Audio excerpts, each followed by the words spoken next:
Gaza fête sa victoire. Les Palestiniens ont réussi à imposer leurs conditions pour la mise en place d'un cessez-le-feu permanent. Un cessez-le-feu entré en vigueur hier après des négociations ardues avec Israël.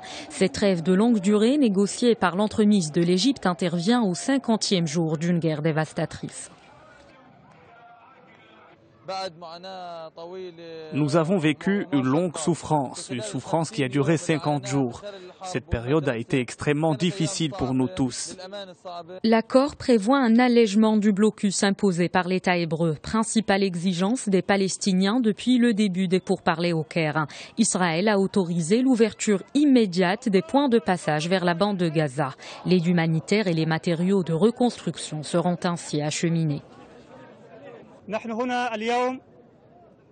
Nous sommes là aujourd'hui après avoir conclu un accord avec Israël pour annoncer la victoire de la résistance palestinienne.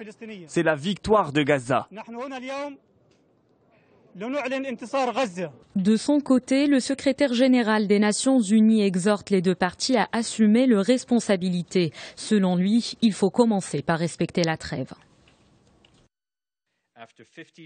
Après 50 jours de souffrance et de destruction, toute violation de la trêve serait une décision tout à fait irresponsable.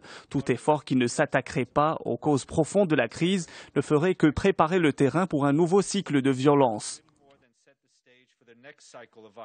L'opération israélienne menée contre la bande de Gaza depuis le 8 juillet a fait au moins 2100 morts et 11 000 blessés. Quant au nombre des déplacés, il avoisine les 475 000. Après la guerre, place à un défi de taille, la reconstruction de l'enclave palestinienne. Selon l'ONU, quelques 55 000 demeures ont été touchées par des frappes israéliennes.